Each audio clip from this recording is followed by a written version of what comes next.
वर्षानुवर्ष तुंबलेली गटारं, दुर्गंधी आणि नागरिकांच्या आरोग्याचा प्रश्न, वारंवार तक्रारी आणि निवेदन आणि विनंत्या करूनही प्रशासनाचं मात्र दुर्लक्षच होतं. अखेर संतप्त नागरिकांनी महाराष्ट्र नवनिर्माण सेनेकडे धाव घेतली आणि जिल्हाध्यक्ष धैर्यशील पाटील यांनी हा प्रश्न थेट हातात घेतला. शिवराज कॉलनीतील तुंबलेली गटारं साफ करण्यासाठी स्वतः धैर्यशील पाटील कार्यकर्त्यांसह थेट मैदानात उतरले.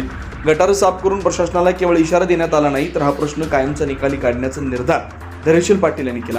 गटार साफ करून प्रश्न संपणार नाही, नागरिकांना या नरक यातनेतून कायमची मुक्ती मिळाली पाहिजे अशी ठाम भूमिका घेत अडवलेले गटार खुलं करून बंदिस्त गटारीची व्यवस्था करण्याची मागणी धैर्यशील पाटील यांनी लावून धरली.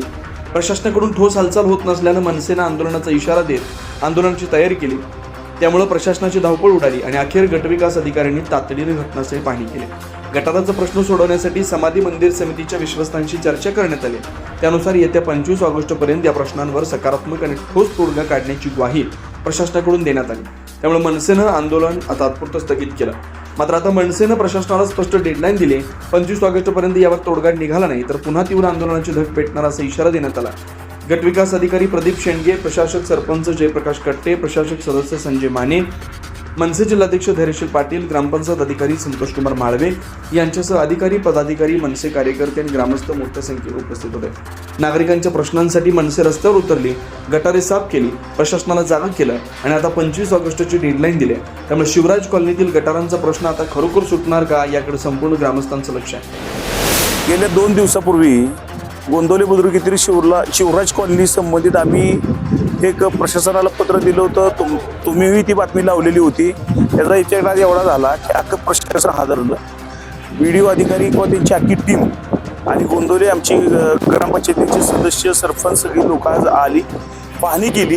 पाहणी केल्यानंतर त्यांच्या लक्षात आलं की खरोखर जी तुम्ही बोलता ही परिस्थिती खरी आहे. त्या पद्धतीनं त्यांनीही आता ह्याच्यावर उपाययोजना लवकरात लवकर काढायची तयारी दाखवलेली आहे. त्या पद्धतीनं जे नाला बंद आहे ते गोंदवलेकर महाराजांच्या मंदिरांच्या ट्रस्टींना बी आम्ही आज सर्व टीम येऊन भेटलो.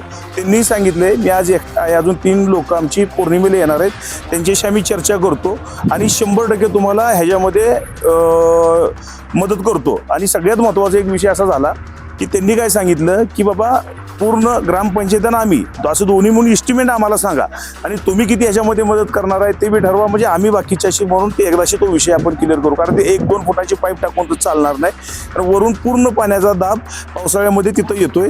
आणि त्यामुळे आता तुम्हाला मी परवा बोललो, एक छोट्या मुलीचा आवाज गेला त्या कहाणीमुळं आणि ह्याच्यामुळं.